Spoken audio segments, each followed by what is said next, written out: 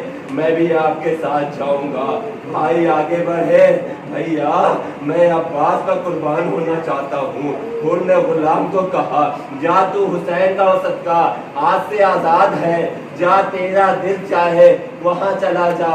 حور کا غلام کیا کہتا ہے، بڑا انداز سے کہتا ہے، حور کا غلام کیا انصاف ہے، جب تک دوزخ میں جانے والوں کے ساتھ تھا مجھے ساتھ رکھا، آج جنت میں جا رہا ہے تو مجھے خود سے علیحدہ کر رہا ہے۔ عزیزان محترم، کیا میرے مایا میرا حر آ رہا ہے؟ آزادارو عباس غلام حاضر کرو، حر کے غلام کے استقبال کے لیے۔ حسین کہتے نہیں نہیں عباس، حر کے غلام کے لیے استقبال میں خود کروں گا۔ مہمان آگے بڑھے، حر نے آقا حسین کے قدموں میں خود کو گرایا۔ اکبر نے حر کے بیٹے کو گلے سے لگایا، وہ عباس نے حر کے بھائی کو گلے سے لگایا، حسین نے حر کے غلام کو سینے سے لگایا۔ بھائی آجا آجا میرا محسن، خیمے کا پردہ اٹھتا ہے، آوازیں آتی ہے، زینب کا سلام قبول ہو بھیا۔ آزاداران مظلوم کربلا بس ایک کے دو منٹ کے مسائل اور کیا پرسہ دے رہے ہیں آپ؟ فقط ایک جملہ اور آپ کی زحمت کو تمام کرو۔ حر کہتے ہیں آقا حسین میں چاہتا ہوں کہ کل سب سے پہلے میدان میں میرا بیٹا علی جائے۔ حسین فرماتے ہیں حر ابھی تو میرے مہمان ہو، ابھی تو میری مما نے تمہیں اپنا مہمان کہا ہے نا، اور بیٹے کو مہمان میں بھیجنا چاہتے ہو۔ حر کہتا ہے آقا میں اپنے گناہ کا کفارہ کرنا چاہتا ہوں۔ عزیزان گرامی، عزاداران مظلوم کربلا، حر کا بیٹا علی میدان میں اترا، صفوں کو چیرتا ہوا آگے بڑھتا رہا، 168 یزیدوں کو وحاصل جہنم کیا، میدان میں بڑھتا جاتا ہے، اعلان کر رہا ہے میں حر کا بیٹا علی ہوں، میں حر کا بیٹا علی ہوں۔ آزادارو یزیدی لشکر نے علی پر چاروں جانب سے حملہ کیا، تلواریں آئی، نیزے آئے، حر کا بیٹا علی زہر سے زمین پر آیا، بابا کو آواز دی بابا حر میری مدد کو پہنچے۔ ادھر حر کے کانوں میں یہ آواز پڑی، دونوں ہاتھوں کو جوڑا، آقا حسین کے پاس آئے، آقا حسین بس اتنی سی اجازت دے دیجئے کہ بیٹا کا لاشا میں رات خیمے میں لا سکوں۔ حسین فرماتے ہیں حر کیا تو میرے نانا کی شریعت کو بھول گیا؟ حر کہتے ہیں کون سی شریعت، کون سی شریعت آقا؟ حسین فرماتے ہیں میرے نانا کی شریعت میں بوڑھے باپ جوان بیٹے کی لاشا نہیں اٹھاتا۔